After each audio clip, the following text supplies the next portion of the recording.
Welcome to my channel, where the scariest stories come to life.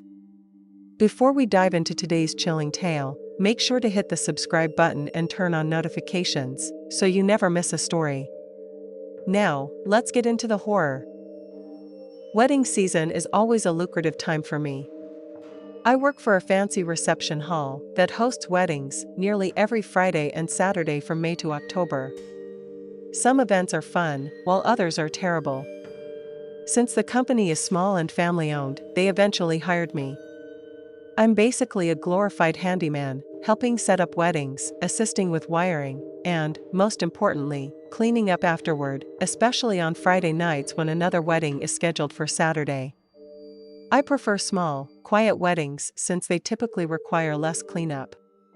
But the story I'm about to tell you was the exact opposite, a gigantic wedding with hundreds of guests.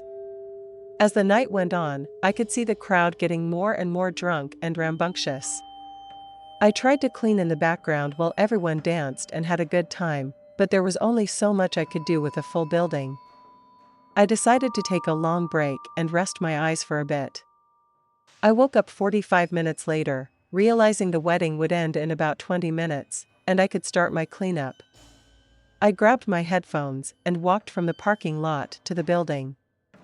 Immediately, I was disgusted by the scene outside. It looked like a music festival had just passed through. There was trash and empty bottles everywhere, and I even saw a girl lying on the grass, snoring. Inside, the chaos continued. Tables were flipped over, and bottles and cans littered the floor. My bosses, the couple who owned the venue, apologized and promised that if I did a good job that night, they'd pay me extra and I could take next Friday off. While I was still frustrated, it seemed like a fair trade-off. After what felt like forever, the guests finally began to leave, thanks to two small party buses they hired to transport everyone safely. An hour and a half after the official end of the wedding, everyone was finally gone, and my bosses went home. This was my favorite part of the night. With my headphones on, I could enjoy the peaceful atmosphere while I cleaned up. I started outside, picking up trash and fixing patio furniture, then moved inside. As it got colder, I shut the door. A while later, my wireless headphones died, so I decided to use my phone speaker since no one was around. When I placed my phone on one of the tables, I noticed something strange. The door to the venue was wide open, and I distinctly remembered shutting it. I shouted into the night, but heard nothing back. The wind might have knocked it open since I hadn't locked it, but it felt odd. I continued cleaning, but the door was open again, making me uncomfortable.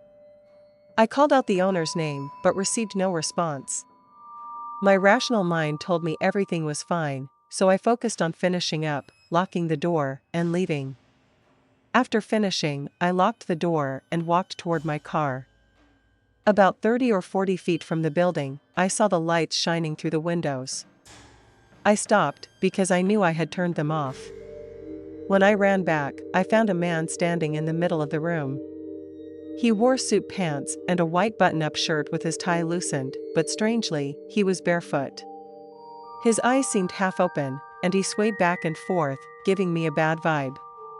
I asked if he was okay, but he responded with a mumbling, angry voice. Clearly, he had too much to drink and was left behind. I tried to remain calm, telling him to relax, while I called the owner. At that moment, I heard his bare feet running away. He dashed into the kitchen, still yelling about his jacket. I called the owner, explained the situation, and he said he'd be right down since he lived just 100 yards away. While on the phone, I described the man to the owner, who then contacted the best man. Thankfully, he was still awake but didn't recognize the description. I decided to enter the kitchen and try to communicate with this guy.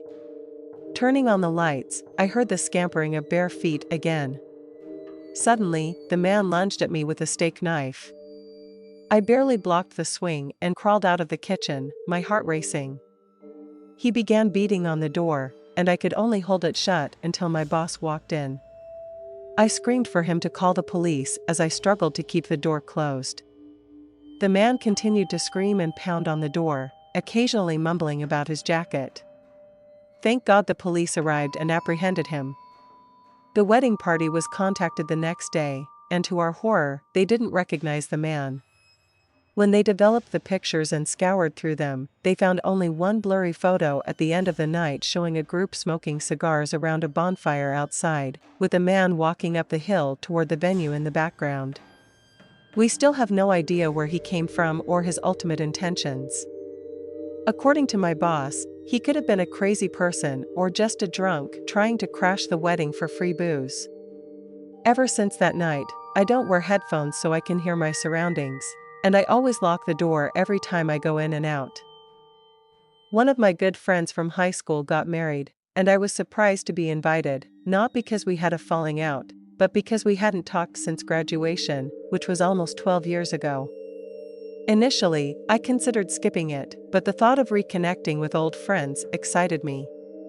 He sent me a +1, but I RSVP'd solo since my girlfriend was out of town for work that weekend. I was bummed about attending alone while my friends brought their significant others, but I was determined to enjoy myself regardless. A few days before the wedding, a high school friend texted me, expressing excitement about seeing everyone. Our conversation reminded me of great times, but then he dropped a detail that changed everything. Even Laura is going. I can't believe you two broke up. I was stunned. I couldn't understand why Laura would be invited. My friend explained that she worked with the bride and had become close with her. Laura was my ex-girlfriend. We dated from 8th grade until our junior year of college, and everyone thought we would marry. However, life threw us curveballs, and we ended things for numerous reasons. Initially amicable, the breakup turned ugly. Laura started stalking me, and even harassed women I dated. Eventually, the law got involved, and I hadn't seen or heard from her in over 5 years. Saturday arrived, and I was anxious, joking to myself that I was more nervous than the bride and groom. I reassured myself that we were in our 30s now, and surely Laura had moved on. I planned to avoid her, stick close to my friends, and focus on having a good time. I walked into a beautiful church where the ceremony was about to start. I found a bunch of friends sitting in the back and joined them.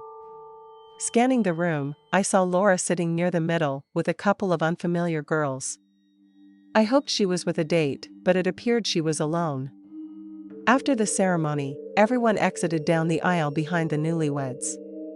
Outside, I hugged and congratulated my buddy before heading to my car for the reception. Before I opened my door, I heard a familiar voice behind me. "Hey there, stranger." I recognized it immediately. I turned around and, forcing a friendly smile, said, "Hey, Laura, how are you?" She replied, "I'm doing well. I'm happy you're here, because I wanted to apologize for everything.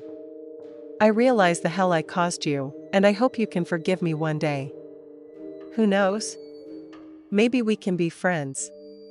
I was caught off guard and didn't respond immediately. After a moment, I said, of course I forgive you, and I'd like to be friends. Let's catch up at the reception."